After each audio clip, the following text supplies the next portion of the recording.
राजा जब अपने राज्य में भ्रमण कर रहा था तब उसे गरीब बच्चों के साथ खेलते दिखाई दी कुसुम।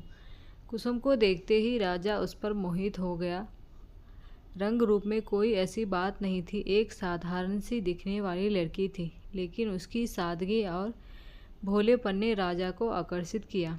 खेलते समय कुसुम का पैर एक कांटों की झाड़ी में जा घुसा, जिससे उसके पंजे में कांटों और पत्थरों की रगड़ से खून निकलने लगा। चोट कुसुम को आई थी, लेकिन दर्द राजा को हुआ था। उसे कुसुम से प्रेम हो गया। कुसुम के माँ बाप का कोई पता नहीं था। जिस माँ ने उसे पाला था वो भी इस दुनिया में नहीं रही, तो वो इस राज्य के गांव में उनके ही किसी दूर के भाई के यहाँ आ गई। उसे क्या पता था कि उसकी किस्मत उसे कहाँ ले जा रही है। राजा ने कुसुम को देखते ही विवाह का फैसला ले लिया। कई राज्य की राजकुमारियां उनसे विवाह करने के लिए आतुर थी, लेकिन राजा का दिल आया तो कुसुम की मासूमियत पर। राजा ने विवाह का प्रस्ताव भिजवा दिया। कुसुम के संबंधी को विश्वास नहीं हुआ कि इस अभागन लड़की पर कैसे भगवान की कृपा हो गई। कुसुम ने विवाह के पूर्व राजा को एक पत्र लिखा। उसमें लिखा था कि हम आपको अभी राजा की तरह देखते हैं, विवाह के बाद आप हमें कुछ समय देंगे जानने के लिए तो अच्छा होगा। राजा और कुसुम का विवाह हो गया। कुसुम की जैसी मर्जी थी राजा ने वैसा ही किया। कुसुम को समय दिया। राजा के विवाह के चर्चा अब हर राज्य में होने लगी। एक साधारण सी लड़की से राजा ने क्यों विवाह किया, यह सवाल सबके मन में था, जबकि राजा के लिए कई सुंदर रानी विवाह प्रस्ताव भेज चुकी थी। विवाह उत्सव हर दिन मनाया जा रहा था। गांव के लोग रानी को देखने और तरह तरह के खेल तमाशे देखने आने लगे।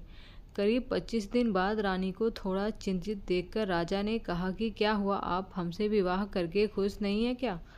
रानी ने कहा, ऐसा नहीं है, आपने तो मेरे भाग्य खोल दिए। क्या आप हम विश्वास करते हैं? रानी ने पूछा। राजा ने कहा, हाँ। फिर रानी ने अपने मन की बात बताई जो हैरान करने वाली थी। रानी ने कहा कि उसे 10 दिन अज्ञात होना है। 10 दिन बाद आकर मैं आपको इसकी वजह बता दूंगी। राजा ने बिना सोचे कुसुम को जाने को कहा। 10 दिन? रानी कहाँ जा रही है यह किसी को नहीं पता था। वो रानी बनकर भी एक साधारण स्त्री बनकर गई थी।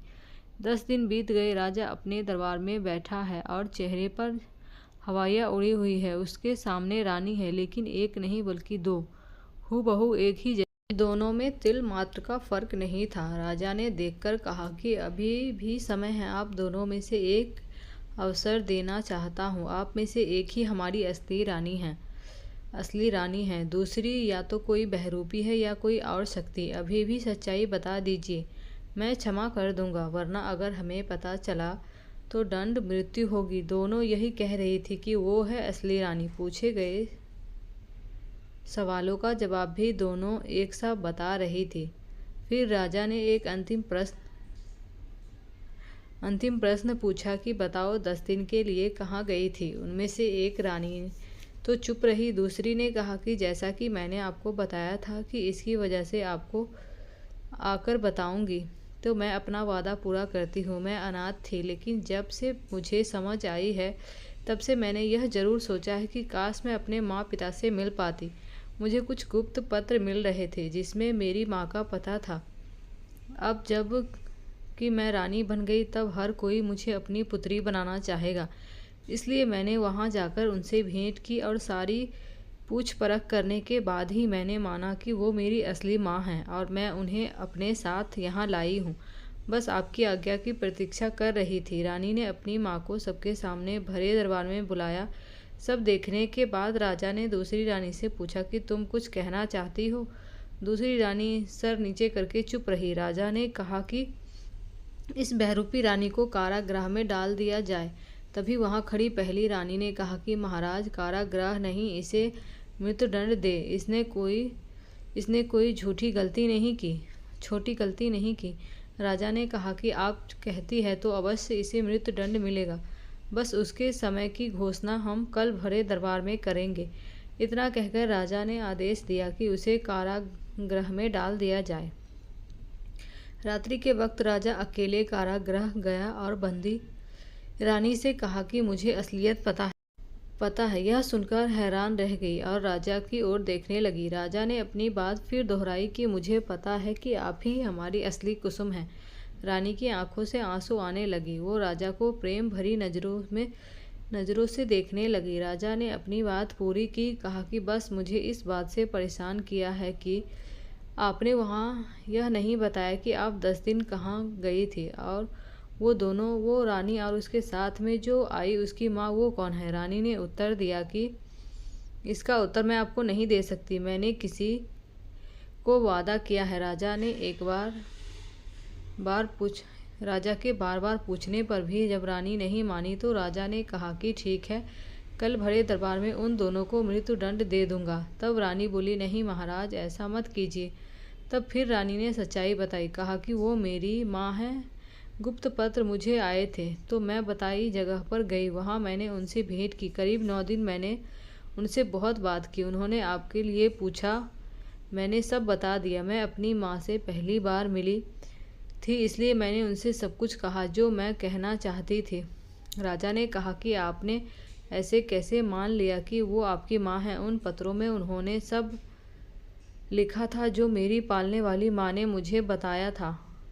मैं उनसे कई सवाल करती थी कि कभी मेरी असली माँ मिल जाए तो मैं उन्हें कैसे पहचानूंगी।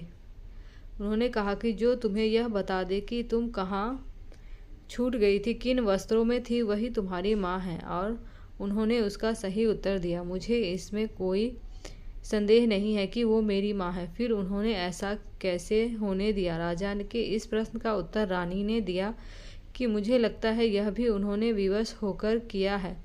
वो दूसरी रानी मेरी जुड़वा बहन है। मैंने भी उसे अभी दरबार में देखा है। जब तक माँ सामने नहीं आई तब तक मुझे भी लगा कि वो कोई बहरूपिया है, इसलिए मैंने अपना पक्ष रखा। लेकिन जब माँ सामने आई तब मैं समझ गई कि वो मेरी बहन है। मेरी माँ ने मुझसे वचन लिया था कि मैं उनके बारे में किसी से ना कहूँ, ना ही वो मेरे साथ आई। कहा कि अगली बार ज़रूर चलूँगी। अब मुझे समझ आया कि उन्होंने ऐसा क्यों किया। मेरी उसी बहन के दबाव में जैसे ही मैं रानी बनी उसे लालच आया होगा और यह सब किया। मैं आपसे विनती करती हूँ, जैसा है उसे वैसा ही रहने दीजिए। मेरी माँ ने पहली बार मुझसे कुछ मांगा है, अब उसके लिए मुझे अपने प्राण भी देना पड़े तो मैं दूंगी। राजा यह सब बातें सुनकर उस समय वहाँ से चला गया। भरे दरबार में फिर बंदी रानी खड़ी, साथ दूसरी रानी भी अच्छे वस्त्रों और आभूषणों में थी।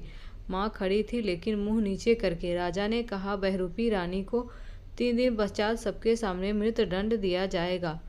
इतना सुनकर माँ का दिल आखिर पिघल गया। भरे दरबार में जाकर उसने बंदी रानी को गले लगा लिया। रोते रोते कहने लगी, नहीं महाराज, यही है आपकी असली रानी, इसे यह सज़ा मत दीजिए। राजा ने कहा, हमने कहा कि बहरूपी रानी, हमें पता है यह हमारी असली रानी है। इतना कहकर राजा ने उस दूसरी रानी जुड़वा बहन को बंदी बनाने का आदेश दिया। पूछा कि बोलो, तुमने ऐसा क्यों किया? उस जुड़वा बहन का नाम सरिता था। उसने कहा कि जब से मैंने होश संभाला है, मिला ही क्या है? ना रूप है, ना धन है। माँ भी हमेशा इसे याद करती थी, ना होकर भी यह हमारे बीच में थी। उस दिन अगर इसकी जगह मैं छूट जाती तो यह सब मेरा होने वाला था, लेकिन जब इसे देखा तो मुझसे रहा नहीं गया। यह यहाँ राज करे और मैं एक गुमनाम जगह रहूं। यह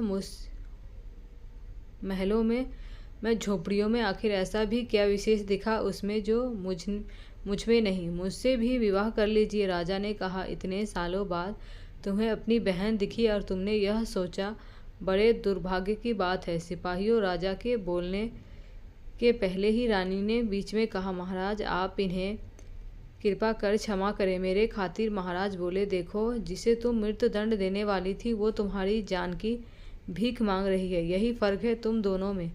रानी ने अपनी माँ को वहीं रुकने को कहा लेकिन वो नहीं रुकी, नहीं मानी। कहा कि उसको समझाना होगा। उन्हें यकीन है कि वो भी एक दिन अपनी बहन से प्रेम करेगी। यह सब होने के बाद रानी ने एकांत में राजा से पूछा कि आपको कैसे ज्ञात हुआ कि मैं ही आपकी रानी हूँ? हम दोनों बहनें तो एक सी है। राजा ने कहा कि मनुष्य की वाणी और मुंह झूठ बोल सकते हैं, दिखावा कर सकते हैं, लेकिन उसके पैर नहीं। रानी ने अपने पैर देखे और वो समझ गई, रानी के पैरों के पंजे में अभी भी उन कांटों और पत्थरों के रगड़ के निशान थे।